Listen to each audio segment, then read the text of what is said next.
Em nome do Pai, do Filho e do Espírito Santo. Amém.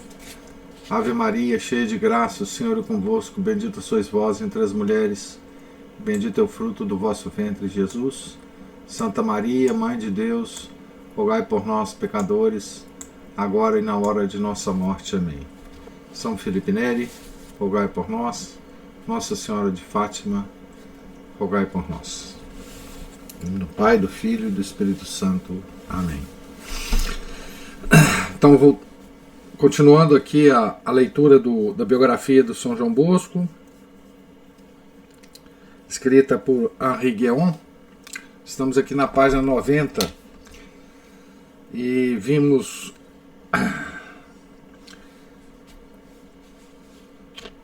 ontem, no final da nossa leitura, que o estabelecimento, né, do oratório de São João Bosco já passou por dois insucessos, né, por caprichos de pessoas, né, que uma delas, a Marquesa de Barolo, que ficou com ciúmes de um canteiro de flores que ela tinha, que os meninos do padre João tinham destruído ou alguma coisa parecida, e a outra de uma empregada do capelão, que tinha cedido para o padre João um espaço e que, por causa de uma galinha poedeira que ela tinha carinho, também expulsou o padre João desse espaço, né? Tá certo? Então, ele agora estava à procura de um espaço, e vamos continuar aqui, né? O padre Borel, nós acabamos a leitura de ontem lendo uma frase do padre Borel, dizendo assim: as couves, quanto mais as cortam, mais engrossam, referindo-se ao apostolado do São João Bosco, né? No empreendimento desta natureza, a objeção é um benefício. Foram mais numerosas ainda na pequena praça dos Moinhos de Ouro, em frente à igreja de São Martinho. Nenhum abrigo, uma contínua passagem de cavalos e carroças, verdadeiro transtorno. No entanto, os jogos continuavam. Então ele foi para um espaço aberto, né? Mas esta agitação acumulada, uma bola de quando em quando num vidro da janela, um pontapé numa porta, e os moradores se exasperaram. A municipalidade foi obrigada a proibir a Dom Bosco o uso da igreja para a salvação das almas e para o catecismo. Foi preciso partir mais uma vez. Mais uma vez, nem no campo aberto, próximo a uma igreja, os meninos podiam ficar, né? Não fazia mal. Iriam a qualquer parte. Era a liberdade, a aventura. Saíam de Turim pela madrugada. Iam em bando a algum santuário das redondezas, ao Monte dos Capuchinhos, além do rio, a Madonna del Pino ou a Basílica de Superga. Lá faziam o necessário: instrução, confissão, missa de comunhão, e voltavam sem pressa. À tarde iam para o campo, escolhiam um lugar inculto, um campo deserto, e lá se distraíam até a tarde. O padre fornecia a merenda. Como conseguia ele prender toda essa pequena turma? Eis ainda um segredo de Deus. Na estação ingrata, tiveram de procurar um local. Alugaram 3 cômodos numa casa próxima do refúgio, a Casa Moreta, onde ficavam tão amontoados que esqueciam o frio. Foi aí que Dom Bosco fundou cursos noturnos para os novos e os retardatários. Mas os locatários da casa aborreceram-se e expulsaram a gentalha. Então aqui o São João Bosco estava colecionando, né, expulsões e mais expulsões dos lugares. Né? Voltaram para um pasto que possuía uma mansarda em ruínas. Mas não tardou muito para que o proprietário percebesse que havia dado abrigo ao bando de Átila. Eram 400 a sapatear no seu terreno e a relva não nascia mais. A gente tem que imaginar isso, né? Quer dizer, as pessoas também que expulsavam, né, os meninos e o padre, eles ficavam apavorados com... Vocês imaginam 400 meninos, né, rapazes, sem nenhum tipo de educação, de limite, etc., chegando, né, num determinado espaço e ficando lá dias e dias, né, com as outras pessoas olhando e se preocupando e, enfim, a barulhada, eventualmente esses meninos, né, como diz aqui, né, fazer alguma estripulia, né, era realmente difícil, né. Os belos dias voltaram e retornaram aos campos. Ladeados pelos mais velhos, música à frente, corneta, viola e tambor. Vocês imaginam a algazarra, né? Numa cidade grande, né? Com moradores, com trânsito, com, enfim. Sim, 400 patifes, pensava o povo. Sementes para a prisão, diziam os bons burgueses. Ou semente de alguma revolução, clamava a autoridade municipal. Havia de tudo, infelizmente, no meio desses garotos. Não muito maus, mas raramente bons. A autoridade suave e terna, a amizade familiar e alegre de Dom Bosco extraía o melhor deles, e todos participavam de sua grande alma. Então, o São João Bosco estava trabalhando realmente com a escória da sociedade na época, né? Não tinha ninguém mais desorganizado, mais sem educação, não é? Mais despreparado para a vida, não é? do que esses meninos, né? E rapazes, tá certo?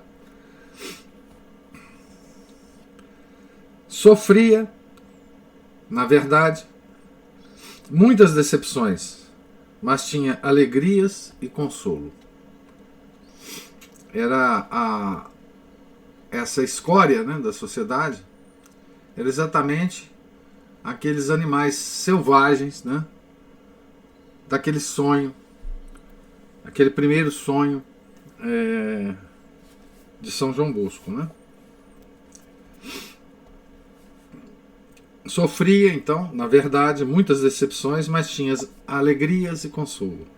Não o escondia a seus confrades. Quando se referia ao oratório, animava-se e enrubescia. A imaginação, povoada de sonhos, o sonho dos carneirinhos, já se repetira diversas vezes, aquele primeiro sonho, né? Partia de um só impulso, galgava o tempo e o espaço, prevendo os esplendores de um futuro ainda longínquo, mas que já imaginava poder tocar, abraçar. Você deve restringir-se, aconselhavam-no, conservar uns 20 meninos bons e liquidar o resto. Está sonhando? Respondia ele. Tem um grande patronato em vista. Sim, bem perto daqui, com um pátio espaçoso, um edifício para uma multidão de meninos, pórticos, uma igreja e naturalmente padres, clérigos e leigos, um pessoal completo. Onde, Dom Bosco? Não sei, mas o local existe e será nosso. O padre Borel, que tanto o encorajara, começou a duvidar do seu equilíbrio mental. Não, Dom Bosco. Não, Dom Bosco não estava inventando. Assistir em sonho ao desenvolvimento do oratório. No princípio, humilde capela. Depois, pequena igreja.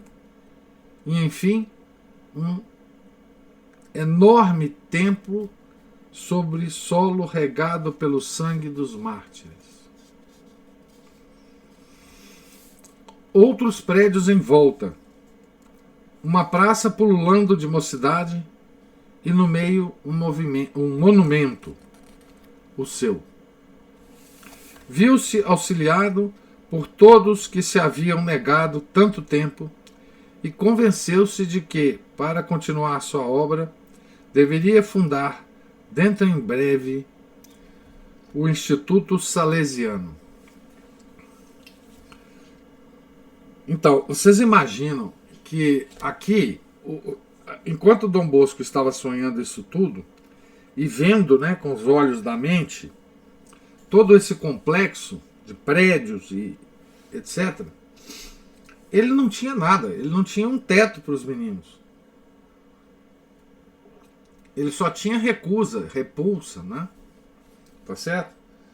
Mas aqui tem uma coisa interessante, que ele nunca deixou de ser instruído em sonho, né? Em sonho. Ora, aquela que o guiara ainda esta vez, neste sonho, era a dama do pasto, Nossa Senhora. Como queriam que ele duvidasse? Ela até lhe dera uma fita branca com uma única palavra escrita: obediência. Como recusar a obedecer? Ele está de cabeça virada, pensava o padre Borel. Talvez até a perca. Era esta a opinião da maioria dos padres de Turim, que o censuravam por seduzir os jovens de suas paróquias. Aqui começava um ciúme, né? Porque os jovens estavam abandonando as paróquias e indo ao encontro do padre João, né? Pouco importava. Nenhum dos protegidos de Dom Bosco havia frequentado alguma paróquia antes de conhecê-lo.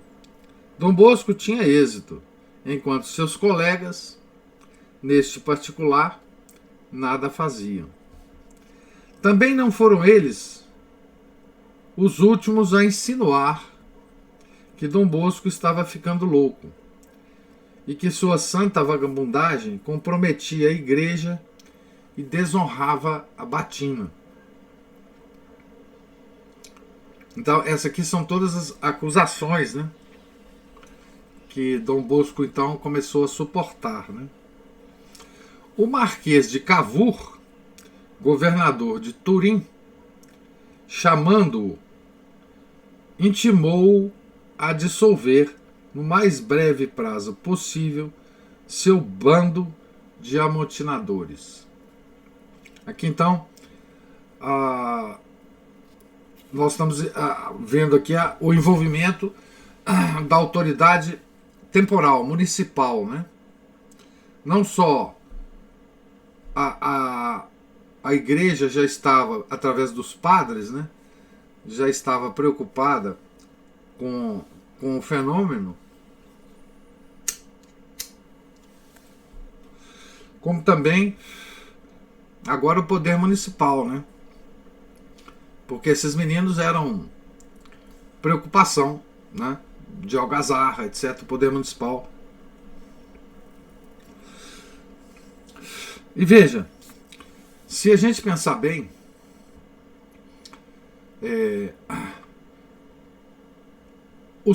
tanto os padres quanto o padre Borel, que estava do lado do São João Bosco, quanto a administração pública,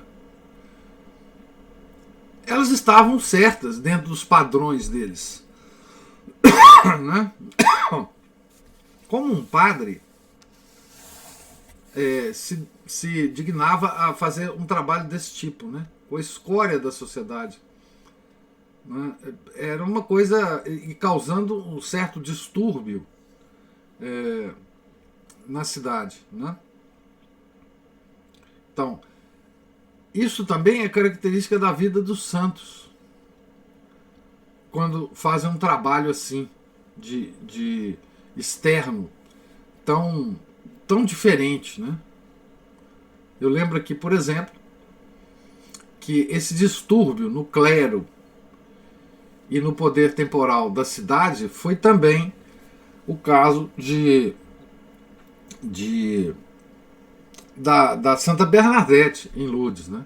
Todo mundo reagiu àquilo, aquele amontoado de gente na gruta. A cidade foi o equilíbrio, né, da cidade foi também afetado. Aqui uma grande cidade, né, não podemos esquecer que Turim já era uma cidade importante, né, da Itália. E São João Bosco respondia: não faço política, obedecerei a meus superiores. Da igreja, né, obviamente. A Marquesa de Barolo, aquela que expulsou a São João Bosco por causa das flores dela, né, dos jardins, cada vez menos indulgente com as fantasias de João, disse-lhe que escolhesse ou o refúgio, onde conservava o lugar de capelão,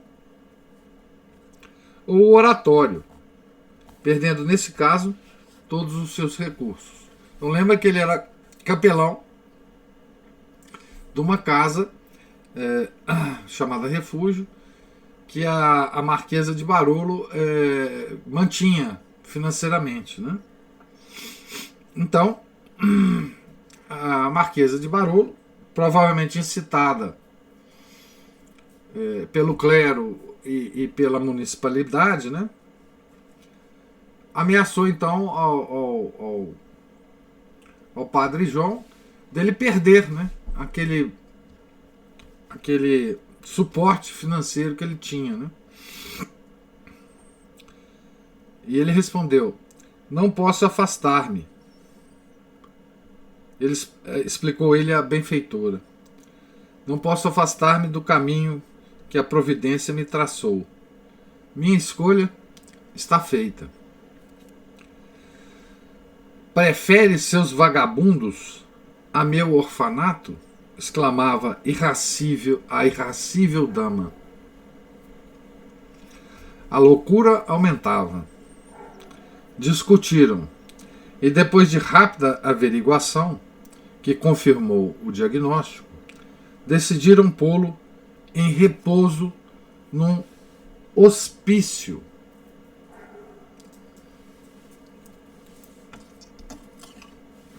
Não havia ele confessado a seus inquisidores que sonhava fundar uma ordem? E como esses perguntassem como seria o hábito dos religiosos, respondera: vesti-los-ei com a virtude. Então, veja bem, aqui ele já tinha passado por um processo de averiguação, né? Porque aqui diz que ele passou ele tinha confessado a seus inquisidores, né? Claro, um processo oficioso, né? Vesti-los-ei com a virtude. Se ele queria criar alguma coisa com muitos padres, etc., seria uma espécie de ordem religiosa. Então, como é que seria essa ordem religiosa, né?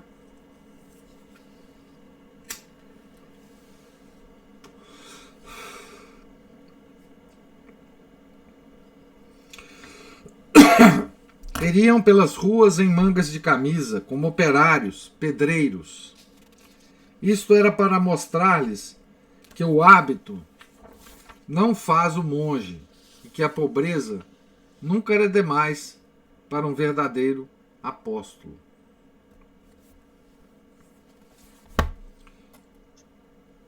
Então, para toda a sociedade, tanto a eclesiástica quanto a sociedade civil, o Padre João parecia um louco mesmo, né? A gente tem que entender como as pessoas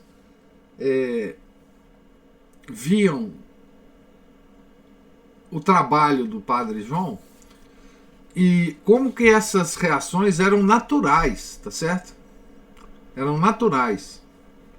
Não era por maldade, digamos assim, não era por implicância, né? Nós, talvez, se estivéssemos lá, reagiríamos assim contra o Padre João. Esse padre tá doido. Informado da notícia, ou talvez avisado em sonho, não se espantou com a inesperada visita de dois honrados padres de Turim. Um deles era pároco de Santo Agostinho. Vieram de carruagem. Depois de conversarem algum tempo, propuseram uma volta pelas redondezas. Vamos dar uma voltinha, né? Um pouco de ar lhe fará bem. Dom Bosco aceitou. Por deferência, por ser o mais moço, recusou-se, apesar da insistência, a entrar na carruagem em primeiro lugar. Quando já estavam ambos instalados, ele bateu a porta e gritou: "Para o hospício! Depressa, cocheiro! Estão esperando esses dois senhores lá."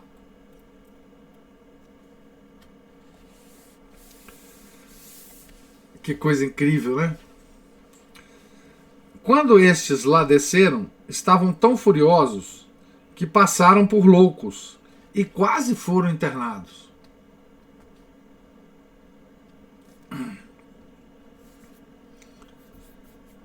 Ninguém mais tentou prejudicar a liberdade do apóstolo.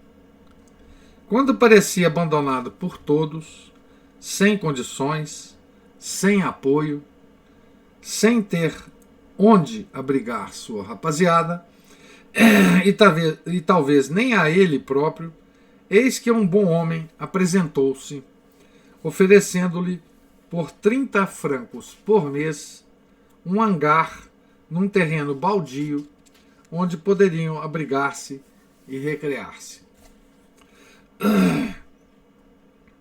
"Coragem, meus filhos", disse Dom Bosco a seus rapazes. "Domingo encontrar-nos-emos no nosso novo oratório. Guardem o endereço: Valdoco, Casa Pinardi." Os meninos pulavam de alegria, cantando, gritando. Outros ficaram espantados, confusos. Ajoelharam-se pela última vez no prado, onde estavam prestes a deixar. e recitaram um rosário. Será que o lugar que Dom Bosco visitara em sonhos, onde uma enorme cidade deveria erguer-se e crescer, tinha sido encontrado? Não tinha ele a menor ideia. Poderia, doravante, responder ao padre Borel, se este ainda perguntasse: onde é? Agora o sei. É aqui. Então, começou agora verdadeiramente, né, pelo menos a partir de um local, né, a construção da grande obra do padre João, né? E aqui nós passamos ao terceiro capítulo desse livro, que tem como títulos o seguinte: do hangar Pinardi à Nossa Senhora Auxiliadora e à Sociedade Salesiana, o apóstolo, o publicista, o taumaturgo, o construtor, o fundador. Aqui são títulos, né? Conseguidos a duras penas, né? Por São João Bosco, né? Apóstolo, publicista, taumaturgo, construtor e fundador. Este lindo domingo era o domingo da Páscoa, 12 de abril de 1846. 1846. 1846.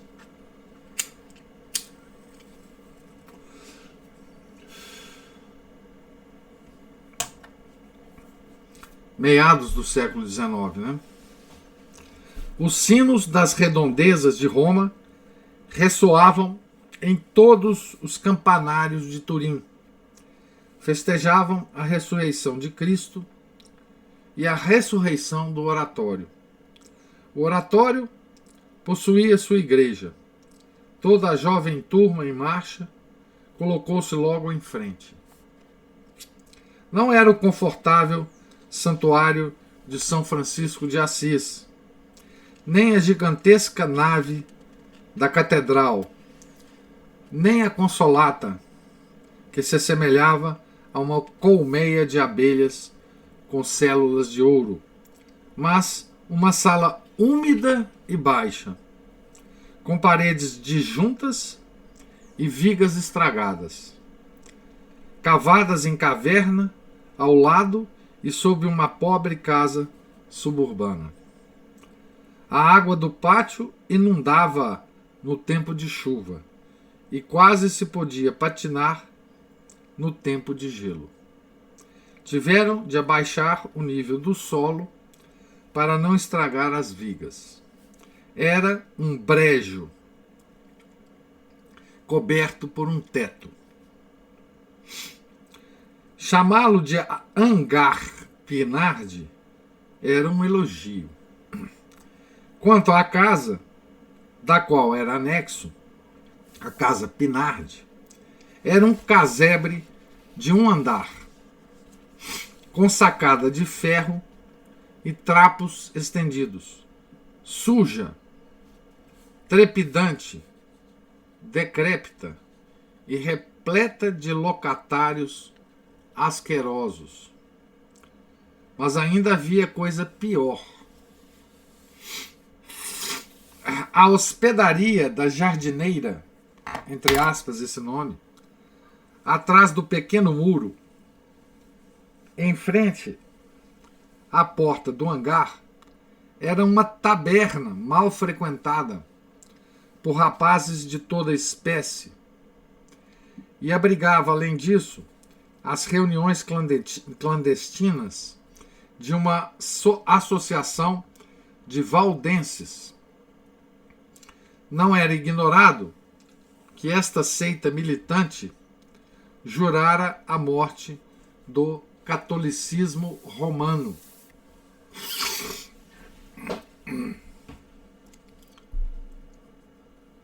Então, vocês, com essa pequena descrição do Henri Guéon, né, vocês imaginam que isso é o que nós talvez chamássemos de fim do mundo, né? Talvez a pior localização de Turim para qualquer tipo de trabalho, né? Uma casa caindo, né? Perto de uma taberna que era mal frequentada e que era frequentada por um grupo, uma seita que tinha o juramento de acabar com o catolicismo romano, certo?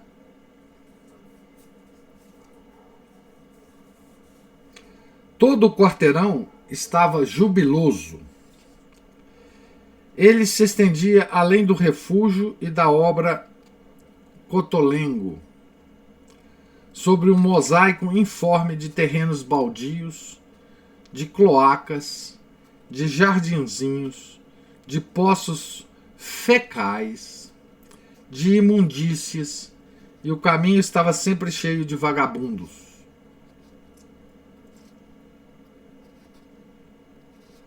Não sei, viu, Aline? Talvez. A Aline achou uma foto aqui do casebre. Não sei, nunca vi foto desse casebre. Talvez seja.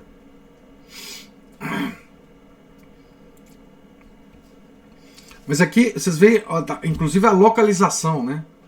Tá certo? Então essa localização aí chamava-se Valdoco. Ninguém se arriscaria a sair à noite sem um revólver no bolso. No outro extremo, um mercado suburbano atraía toda a gentalha da cidade em volta dos saltimbancos, das ciganas de cartas, vendedores de ferros velhos, de roupas velhas, jogadores de taro, que é um jogo que eu não sei o que é, cantores sentimentais, falsos cegos e mendigos profissionais.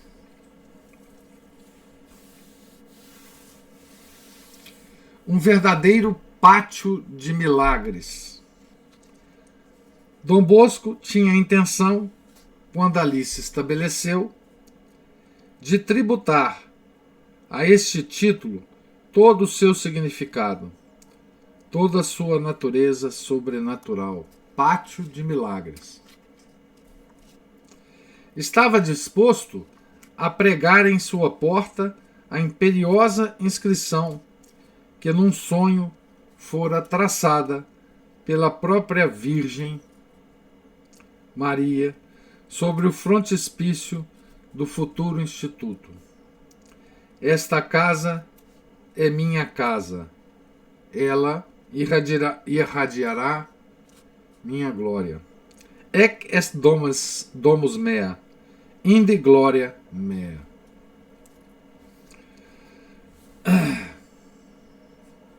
Aqui de novo, né? Deus sempre nos dando as mais significativas lições, né?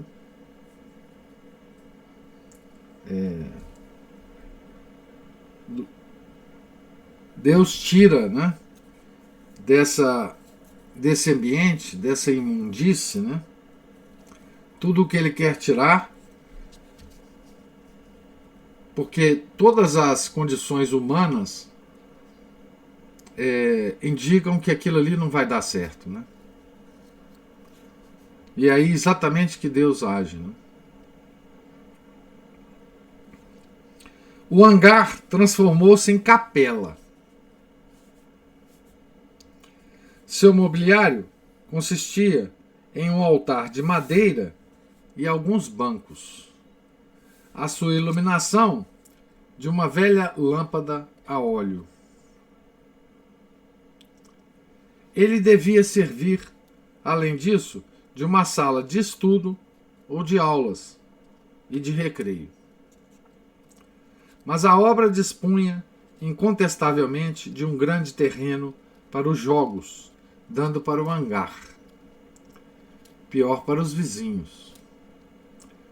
O arrendamento estava de acordo com a lei, e o arcebispado, por muito tempo indeciso, aprovara.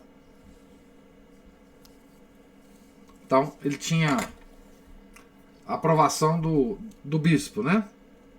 Sem a aprovação do bispo, ele não faria isso, obviamente. Porque ele era obediente, né? Antes de tudo. Então, nesse hangar, né, que servia de capela, sala de estudos ou de aulas, começou então a servir, né, para a instrução desses meninos, né? Ora, no dia seguinte a esta vitória, Dom Bosco não aguentou mais. Sofrera muito e dedicara-se demais, e não somente à sua obra. Não tinha negligenciado, por causa dela, nenhuma de suas obrigações, que eram bem pesadas. Nem as prisões que sempre visitava, nem o refúgio onde catequizava os órfãos, nem o hospital Cotolengo, aonde levava consolo, nem os inúmeros clientes da nobreza, da burguesia e do povo sofreram um só segundo por causa de sua missão com os rapazes.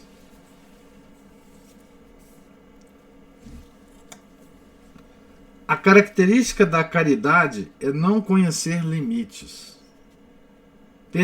Pertencia inteiro a todos.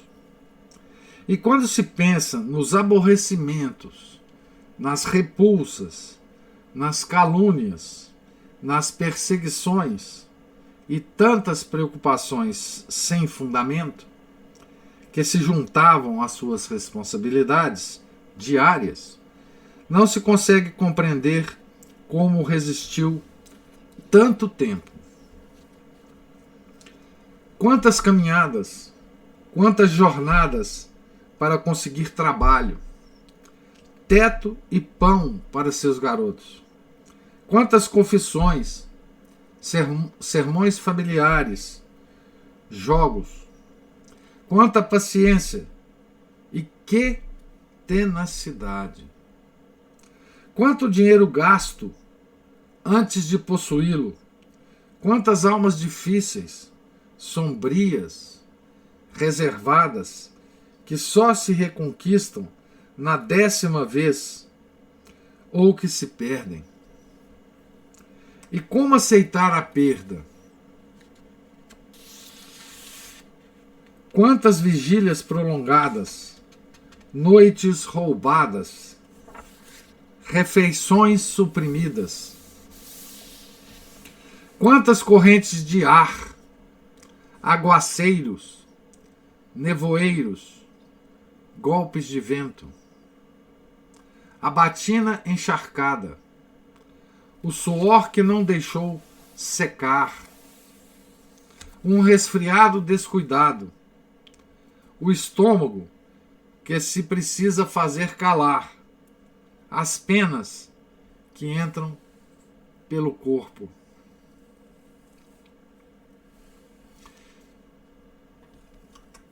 Aqui uma brevíssima, né, descrição dos trabalhos de São João Bosco na época, né? Você veja que todos os trabalhos que ele fazia, digamos assim, normais, né, trabalhos de padre, no hospital, no patronato da Marquesa de Barolo, as pessoas que ele tinha que atender chamavam ele para atendimento. E tudo isso ele continuou além desse trabalho com os garotos, né? Em pleno verão, este homem de rocha e ferro era derrubado por uma pneumonia.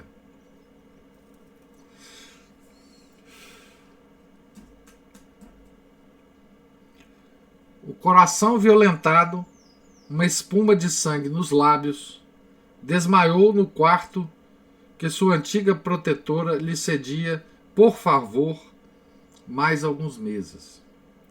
Dom Bosco ia morrer. Calcule o infortúnio da mãe e do irmão José, que foram logo chamados, de Dom Cafasso, do padre Borel e principalmente dos 500, já são 500 rapazes para os quais ele era um deus na terra.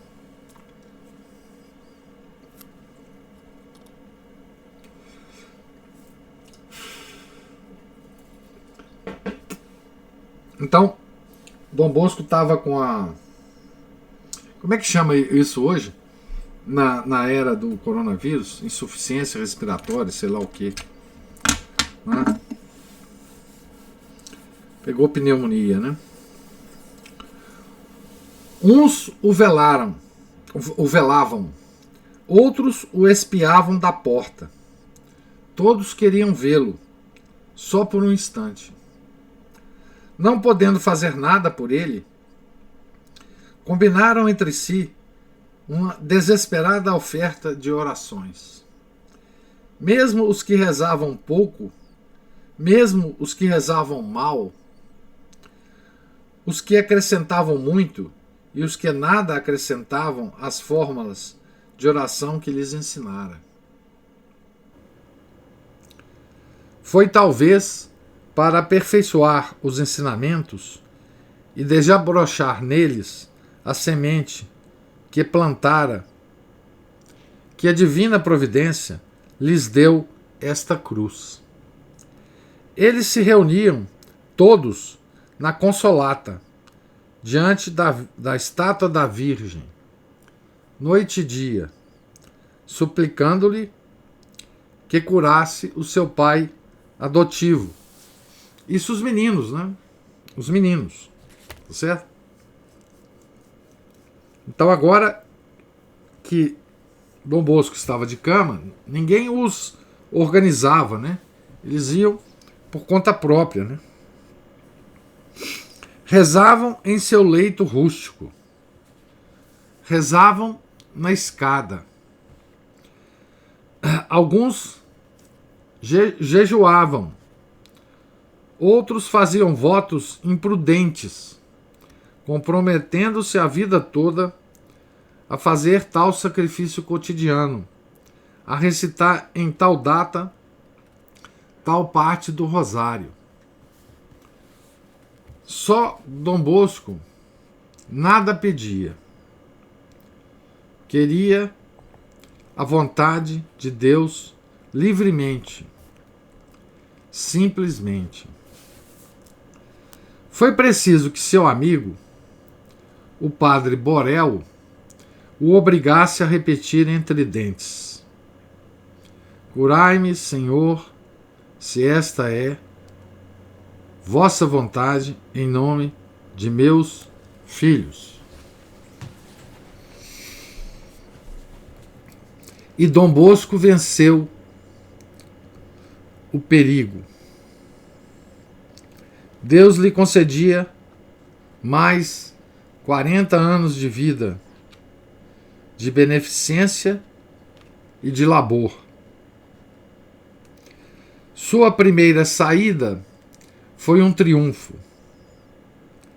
Levaram-no como um troféu, com gritos, cânticos e lágrimas, desde a porta do refúgio até o hangar do Valdoco.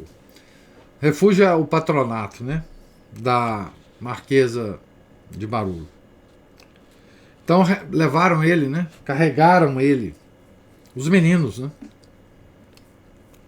do refúgio até o casebre, né?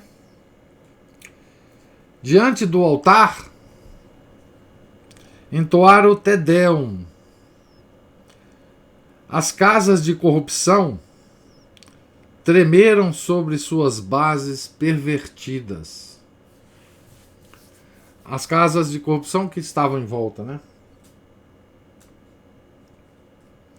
Teve de ausentar-se para recuperar-se nos bons ares da cidade natal. Aconselharam-no a não voltar a Turim antes de 1 ano. Os rapazes o chamavam. Ele não consentiria nisso. Mas onde iria morar? A Marquesa de Barolo tinha dado a outrem seu quarto. Em resumo, estava na rua. Foi então que teve a ideia de instalar-se perto de sua obra, na casa tão difamada, da qual dependia o hangar Pinardi. A casa Pinardi, né? Encontrou 4 cômodos acanhados num canto do celeiro. Era suficiente para ele e a mãe Margarida, né? Tinha convencido esta a acompanhá-lo para fazer seu serviço e salvaguardar sua reputação. No dia 3 de novembro do mesmo ano, ambos se puseram a caminho em direção a Turim.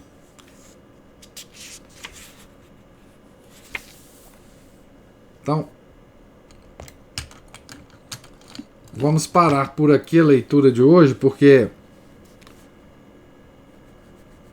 nós vamos passar para uma nova fase, né, do périplo do Padre João, né? Então, depois de ser expulso de todos os lugares, depois de ser considerado louco, né? De planejarem, né? Colocá-lo num hospício, depois de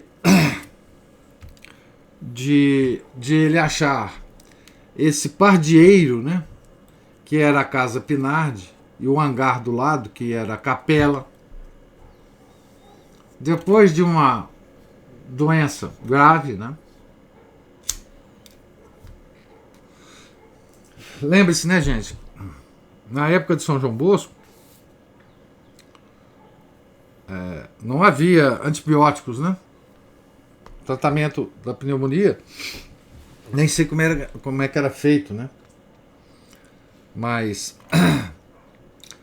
então, depois de tudo isso, depois de ter voltado para a cidade natal, ficado lá um tempo, ele volta então e se instala nesse pardieiro, porque antes, onde é que ele estava instalado? Ele estava lá no patronato, né?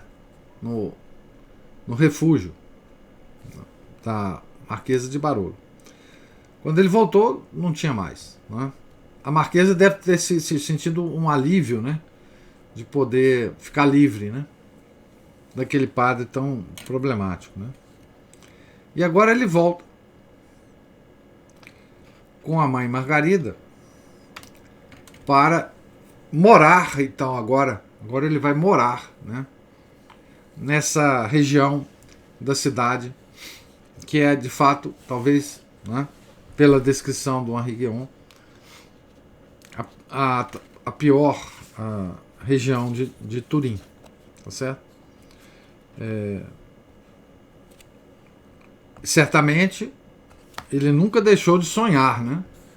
De ser orientado e guiado por Nossa Senhora nos seus sonhos, tá certo? E nós nem começamos ainda a falar dos milagres dele, né? Tá certo? Então eu pergunto a vocês se tem alguma pergunta, alguma observação a fazer sobre essa leitura, né?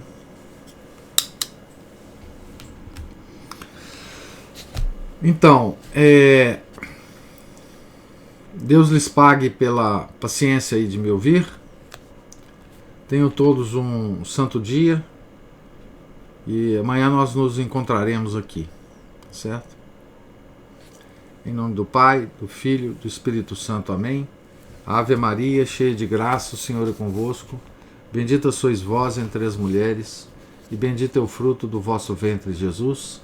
Santa Maria, Mãe de Deus, rogai por nós, pecadores, agora e na hora de nossa morte. Amém. São João Bosco, rogai por nós. São Felipe Neri, rogai por nós.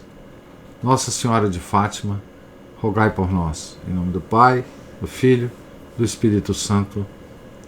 Amém.